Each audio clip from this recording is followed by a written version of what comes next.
unrelenting grief and guilt, anger and frustration, and the emptiness felt by the loss of life is compounded by the loss of our way of life. During this pandemic, millions of Americans, through no fault of their own, have lost the dignity and respect that comes with a job and a paycheck. Millions of Americans never thought they'd be out of work. Many of them never even envisioned the idea, are facing eviction, waiting for hours in their cars to feed their families as they drive up to a food bank. Millions have kept their jobs but have seen their hours and paychecks reduced, barely hanging on as well. That's happening today in the United States of America.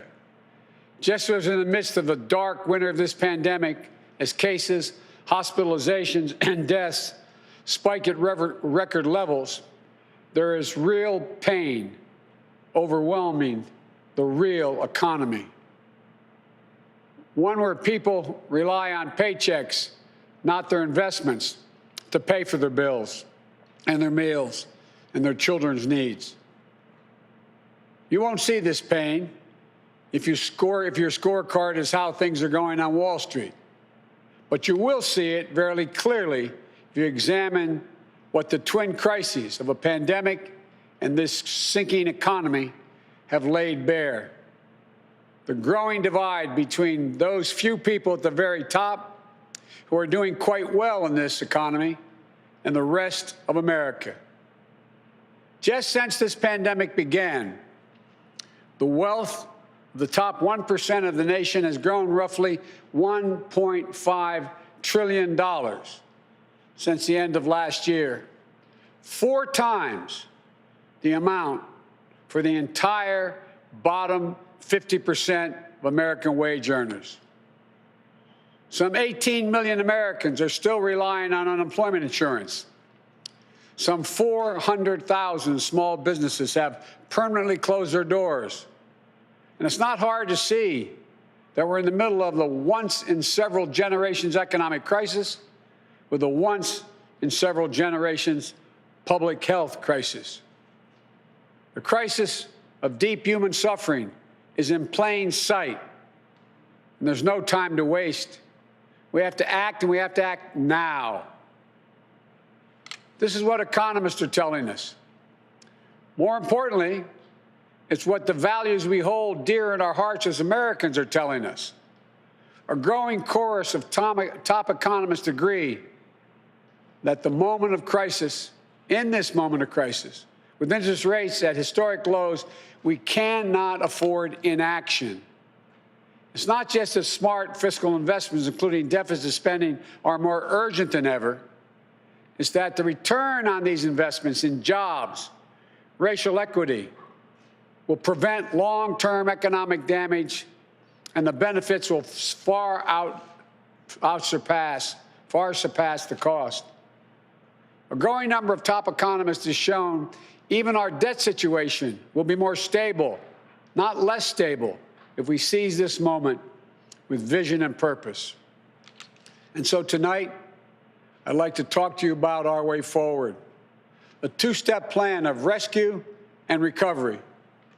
A 2-step plan to build a bridge to the other side of the crisis we face to a better, stronger, more secure America. Tonight, I'll lay out my first step, the American Rescue Plan, that will tackle the pandemic and get direct financial assistance and relief to Americans who need it the most. Next month, in my first appearance before a joint session of Congress, I will lay out my Build Back Better recovery plan. It'll make historic investments in infrastructure, that Build Back Better plan. Infrastructure, manufacturing, innovation, research and development, and clean energy. Investments in a caregiving economy and in skills and training needed by our workers to be able to compete and win in the global economy of the coming years. Moody's, an independent Wall Street firm, said my approach will create more than 18 million good-paying jobs. Our rescue and recovery plan is a path forward with both seriousness of purpose and a clear plan, with transparency and accountability, with a call for unity that is equally necessary. And unity is not some pie-in-the-sky dream. It's a practical step to getting the things we have to get done as a country get done together. As I said when it passed in December, the bipartisan COVID-19 relief package was a very important first step. And I'm grateful for the Democrats, Republicans, and independent members of Congress who came together to get it done. But I said at the time, it's just a down payment. We need more action, more bipartisanship, and we need to move quickly. We need to move fast. Our rescue plan starts aggressively in order to speed up our national COVID-19 response. The vaccines offer so much hope, and we're grateful to the scientists and researchers and everyone who participated in the clinical trials. We're also grateful for the rigorous review and testing that has led to millions of people around the world already being vaccinated safely. But the vaccine rollout in the United States has been a dismal failure thus far. Tomorrow, I will lay out our vaccination plan to correct course and meet our goal of 100 million shots at the end of my first 100 days as president. This will be one of the most challenging operational efforts we have ever undertaken as a nation. We'll have to move heaven and earth to get more people vaccinated, to create more places for them to get vaccinated, to mobilize more medical teams to get shots in people's arms, to increase vaccine supply, and to get it out the door as fast as possible. We'll also do everything we can to keep our educators and students safe, to safely reopen a majority of our K-8 schools by the end of the first 100 days. We can do this if we give the school districts, the schools themselves, the communities, the states, the clear guidance they need, as well as the resources they need that they can't afford right now because of the economic dilemma they're in. That means more testing and transportation, additional cleaning and sanitizing services in those schools, protective equipment and ventilation systems in those schools. We need to make sure that workers who have COVID-19 symptoms are quarantined, and those who need to take care of their family members with COVID-19 symptoms should be able to stay home from work and still get paid. This will reduce the spread of the virus and make sure workers get the support they need to maintain their families. But we need about $400 billion in funding from Congress to make all of what I just said happen. It's a great deal, but I'm convinced we are ready to get this done. The very health of our nation is at stake. Our rescue plan also includes immediate relief to Americans hardest hit and most in need. We will finish the job of getting a total of $2,000 in cash relief to people who need it the most. The $600 already appropriated is simply not enough. You just have to choose between paying rent and putting food on the table. Even for those who've kept their jobs, these checks are really important. You see, if you're an American worker making $40,000 a year with less than $400 in savings, maybe you've lost hours, or maybe you're doing fewer shifts, driving a truck or caring for the kids or the elderly. You're out there putting your life on the line to work during this pandemic and worried every week that you get sick, lose your job, or worse. $2,000 is going to go a long way to ease that pain. We'll also provide more peace of mind for struggling families by extending unemployment insurance beyond the end of March for millions of workers. That means that 18 million Americans currently relying on unemployment benefits, while they look for work, can count on these checks continuing to be there. Plus, there will be a $400 per week supplement so people can make ends meet. This gets money quickly into the pockets of millions of Americans who will spend it immediately on food and rent and other basic needs. As the economists tell us, that helps the whole economy grow. We'll also tackle the growing hunger crisis in America. As I speak, and the Vice President-elect has spoken to this many times, 1 in 7 households in America, more than 1 in 5 Black and Latino households in America, report they don't have enough food to eat. This includes 30 million adults and as many as 12 million children. It's wrong. It's tragic. It's unnecessary. It's unacceptable. So we're going to extend emergency nutritional assistance for 43 million children and their families enrolled in the SNAP program through the rest of this year. We'll help hard-hit restaurants prepare meals for the hungry, provide food for the families who need it. We will invest $3 billion in making sure mothers and their young children have the nutrition they need. This will not only meet our moral obligation we have to one another, but it will also spur our economic growth, get restaurants and workers back on the job. And as we work to keep people from going hungry, we'll also work to keep a roof over their heads, to stem the growing housing crisis and evictions that are looming.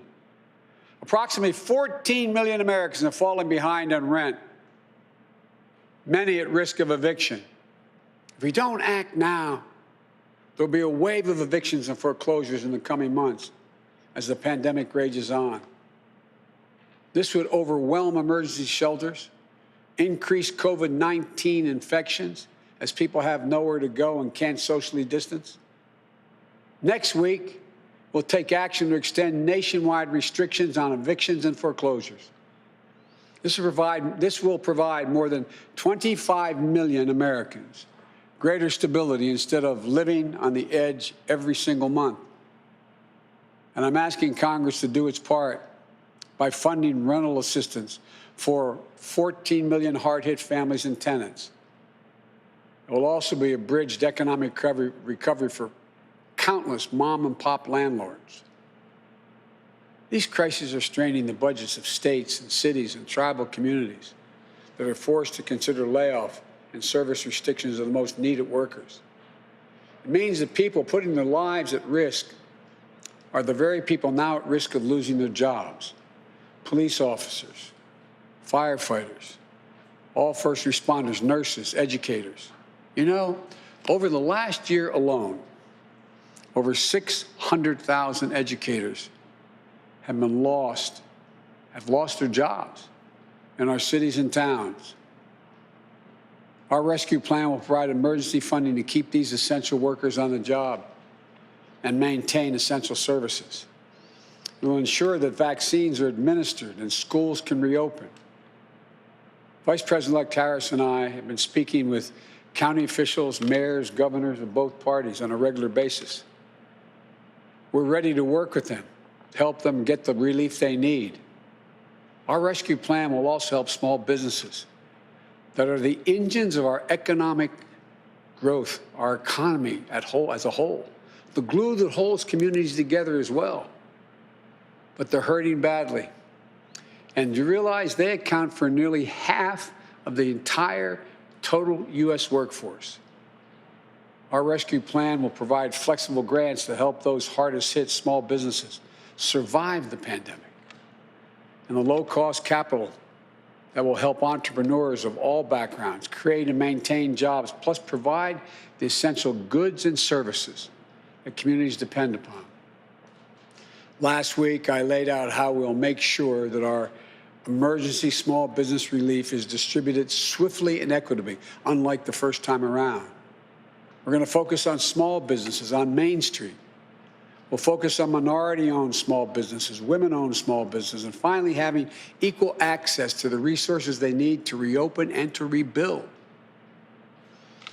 And we will be responsible with taxpayers' dollars, ensuring accountability that reduces waste and fraud and abuse like we did in the Recovery Act that I administered in our administration. Direct cash payments, extended unemployment insurance, rent relief, food assistance, keeping essential frontline workers on the job, aid to small businesses. These are the key elements to the American Rescue Plan. that would lift 12 million Americans out of poverty and cut child poverty in half. That's 5 million children lifted out of poverty if we move. Our plan would reduce poverty in the Black community by 1/3, reduce poverty in the Hispanic community by almost 40%, and includes much more, like an increase in the minimum wage to at least $15 an hour. People tell me that's going to be hard to pass. Florida just passed it. As divided as that state is, they just passed it. The rest of the country is ready to move as well. It should be a national minimum wage of $15 an hour. No one working 40 hours a week should live below the poverty line. That's what it means. If you work for less than $15 an hour and work 40 hours a week, you're living in poverty. It includes access to affordable child care that will enable parents, particularly women, to get back to work. I look forward to working with members of Congress of both parties to move quickly to get the American Rescue Plan to the American people. And then we can move with equal urgency and bipartisanship to my Build Back Better recovery plan that I will call for next month to generate even more economic growth. American manufacturing was the arsenal of democracy in World War II. It will be so again. Imagine a future made in America, all made in America, and all by Americans. We'll use taxpayers' dollars to rebuild America. We'll buy American products, supporting millions of American manufacturing jobs, enhancing our competitive strength in an increasingly competitive world. Imagine historic investments in research and development to sharpen America's innovative edge in markets where global leadership is up for grabs. Markets like the battery technology, artificial intelligence, biotechnology, clean energy. Imagine confronting the climate crisis with American jobs and ingenuity leading the world. It's time to stop talking about infrastructure and to finally start building an infrastructure so we can be more competitive. Millions of good-paying jobs that put Americans to work rebuilding our roads, our bridges, our ports, to make them more climate resilient, to make them faster, cheaper, cleaner, to transport American-made goods across our country and around the world. That's how we compete. And imagine millions of jobs in a caregiving economy to ease the financial burden of caring for young children and aged loved ones. Let's make sure our caregivers, mostly women, women of color, immigrants, have the same pay and dignity that they deserve. So we can do these bold, practical things now. You know, I know what I just described does not come cheaply, but failure to do so will cost us dearly. The consensus among leading economists is we simply cannot afford not to do what I'm proposing. Independent, respected institutions from around the world, from the Federal Reserve to the International Monetary Fund, have underscored the urgency. Even Wall Street firms have reinforced the logic. If we invest now boldly, smartly, and with unwavering focus on American workers and families, we will strengthen our economy, reduce inequity, and put our nation's long-term finances on the most sustainable course. And where we're making permanent investments, recurring investments, as I said in the campaign trail, we will pay for that by making sure that everyone pays their fair share, not punishing anybody. We can do it without punishing a single person by closing tax loopholes for companies that ship jobs overseas, or to allow American companies, 90 of them, the top Fortune 500, to pay zero in federal income taxes, asking everyone to pay their fair share at the top so we can make permanent investments to rescue and rebuild America. It's the right thing for our economy. It's the fair thing. It's the decent thing to do. We not only have an economic imperative to act now, I believe we have a moral obligation. In this pandemic, in America, we cannot let people go hungry. We cannot let people get evicted. We cannot watch nurses, educators, and others lose their jobs. We so badly need them. We must act now and act decisively. My fellow Americans, the decisions we make in the next few weeks and months are going to determine whether we thrive in a way that benefits all Americans, or whether we stay stuck in a place where those at the top do great, while economic growth for most everyone else is just a spectator sport, and where American prospects dim, not brighten. These investments will determine whether we reassert American leadership and outcompete our competitors in a global economy. We're better equipped to do this than any nation in the world.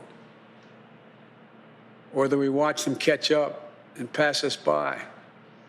Together, I know which path we'll choose. And that includes all Americans, so we can own the 21st century. But even with all of these bold steps, it's going to take time to get where we need to be. There will be stumbles, but I will always be honest with you about both the progress we're making and what setbacks we meet. And there will, and here's the deal, the more people we vaccinate, the faster we do it, the sooner we can save lives and put this pandemic behind us and get back to our lives and our loved ones. And the sooner we can rescue and rebuild the American economy, the biggest and most profitable engine in the world. I know it's been nearly a year that tested us beyond measure. For all of you who have lost someone, my heart goes out to you. I know that feeling looking at that empty chair across the table. All of you who've fallen on hard times, I know you can never get back what you lost.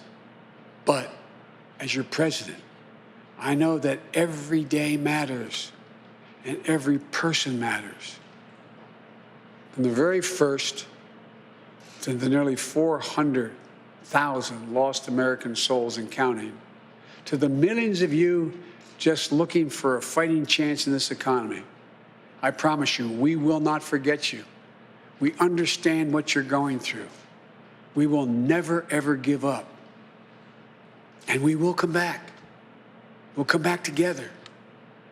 Well, we didn't get into all this overnight. We won't get out of it overnight. And we can't do it as a separated and divided nation.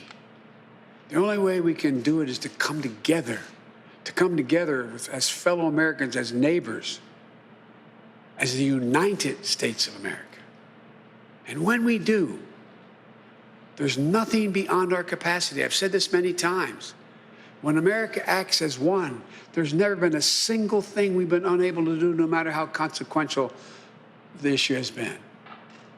Out of all the peril of this moment, I want you to know, I give him a word, I see the promise as well. We've seen clearly what we face now. And I remain so optimistic about America. As optimistic as I've ever been. We have everything we need, but the will must be demonstrated. So come Wednesday, we begin a new chapter. The Vice President-elect and I will do our best to meet all the expectations you have for the country and the expectations we have for it. I'm confident. I am truly confident. Together, we can get this done and come out better off than when we went into this crisis. God bless you all, and may God protect our troops.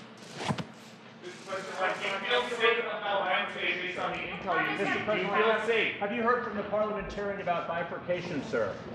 Will bifurcation work with this agenda and impeachment? We have been listening to President-elect Joe Biden. He said that he believes that with his ambitious economic recovery and COVID-19 response plan, that we can actually be better off than when we entered this moment in American history. To discuss the President-elect's speech now, I am joined again by Caitlin Huey-Burns and Ed O'Keefe. Caitlin is CBSN's political reporter, and Ed is a CBS News political correspondent. They're both in Washington.